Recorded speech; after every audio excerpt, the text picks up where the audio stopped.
பாட்டாளி மக்கள் கட்சி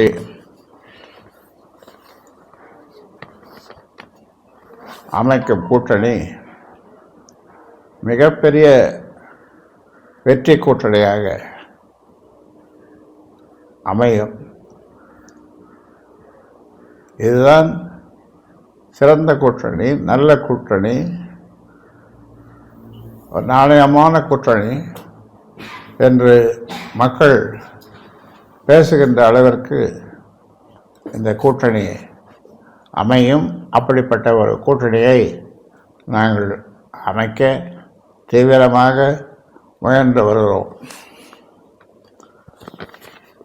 நீங்கள் நாலஞ்சு நாட்கள் நீங்கள் பார்த்திருப்பீர்கள், விருப்ப மனு வாங்கியது.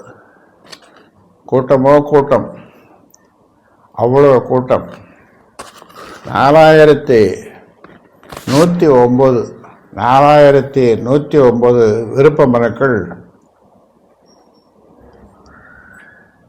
நாங்கள் வாங்கினோம். அவர் பாட்டாளி மக்கள் கட்சியினர் ஆர்வத்தோடு அதில் இந்த விருப்ப மனுவை அளித்தார்கள்.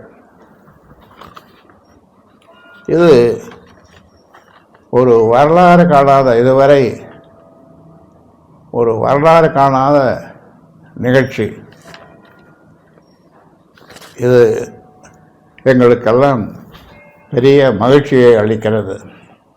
ஜிகேஎம் அவங்க சன்னை தமிழ் குமரன் அவர்கள் தமிழக வெற்றி கழகம் மூலயமா தமிழக வெற்றி கழகத்தில் அவங்க சார்பாக பேச்சு இருக்கிறாங்க. நாங்கள் வெற்றி கழக கூட்டணி சம்பந்தமாக நாங்கள் இங்கே சொல்லுவதைத்தான் நீங்கள் சரியானது என்று நீங்கள் எடுத்துக்கொள்ள வேண்டும். மற்றவர்கள் சொல்லுவதை, ஆங்காங்கே சொல்லுவதை நீங்கள் எடுத்துக்கொள்ளக்கூடாது. என்னைக்கு ஐயா கூட்டணி அறிவிக்கிறீங்க ஐயா? விரைவில். ஐயா, எடப்பாடி பழனிசாமி அவர்கள் நேற்று முதல் தேர்தல் வாக்குறுதியை சொல்லிக்கிறாரு. அதில் 2000 ரூபாய் பெண்களுக்கும் பஸ் இளைஞர் ஆண்களுக்கு இலவசமாக பஸ்ஸில் பேருந்து சொல்லிக்கிறாரு. அது எந்த அளவுக்கு சாத்தியங்க ஐயா? அதாவது தேர்தல் வாக்குறுதி என்று சொல்லுவார்கள். இதை பொதுவாக தேர்தல் வாக்குறுதியில் எதை வேணாலும் சொல்லலாம். எப்படியாவது ஓட்டு வாங்குவதற்காக எதை வேணாலும் சொல்லலாம். அந்த வகையில் மக்கள் தான் தீர்ப்பளிக்கிறவர்கள், மக்கள் தான் எசமானவர்கள். அதனால் மக்கள் என்ன நினைக்கிறார்களோ அவர்கள் சரியாக வாக்களிப்பார்கள்.